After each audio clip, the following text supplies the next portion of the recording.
Welcome everybody. We are here with Kirk Prosick. We are doing our final trust video, and today we're asking Kirk, what about trust?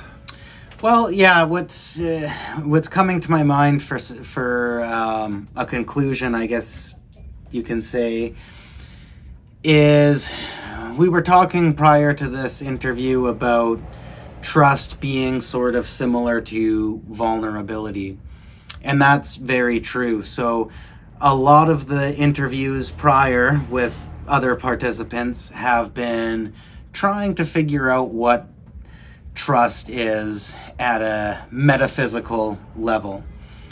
And I have a hard time speaking of it in that way because I feel like I can understand why, there's the spiritual sort of metaphysical side of things, but yet, which is very helpful, but at the same time, we're still living in this world in which there's a lot of reasons to distrust the people around us that we don't know very well, and some of the things that are going on.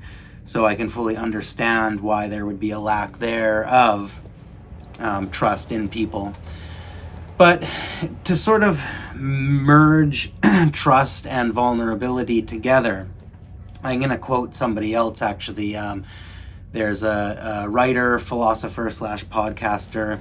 Some of you watching this might know of him. His name's Mark Manson, and I'm a very big fan of his work. And he was talking about vulnerability not long ago, and I'm going to twist the words a little bit, but basically what he was referring to or meaning is that in the movies and in the big inspirational stories that are put out there to do with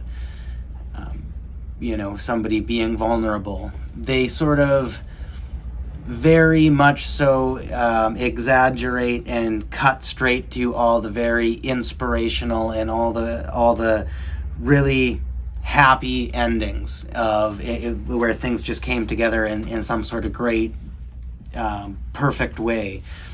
But I think what's good to realize is that it is good to be vulnerable, but it's a lot more work, just like any other spiritual practice, than it might be portrayed in the movies, where it isn't always scripted to end well. I mean, you can be vulnerable and still be rejected. You could be vulnerable and still be criticized. You could be vulnerable and still be completely ignored as if you were never even vulnerable in the first place.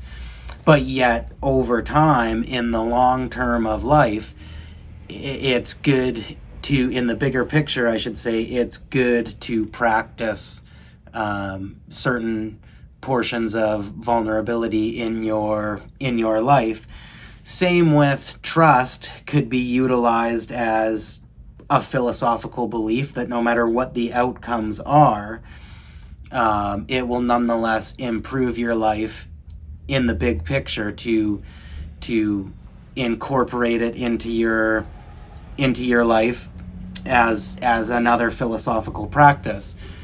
But if you look at the modern world, it's so reasonable and understandable to distrust a lot of things. But at the same time, if you use it as a tool, it will enhance your life, big picture style, and it will, but you'll have to put in the work in the sense where you can trust a lot of things that you can be proven wrong 9 times out of 10 with trusting something per se, right? Like you go around, you incorporate trust into your lifestyle heavily as a philosophical practice, and you might be proven wrong and be hurt 9 times out of 10, but nonetheless it's still a valuable thing to practice, just like any other belief that is positive, I guess.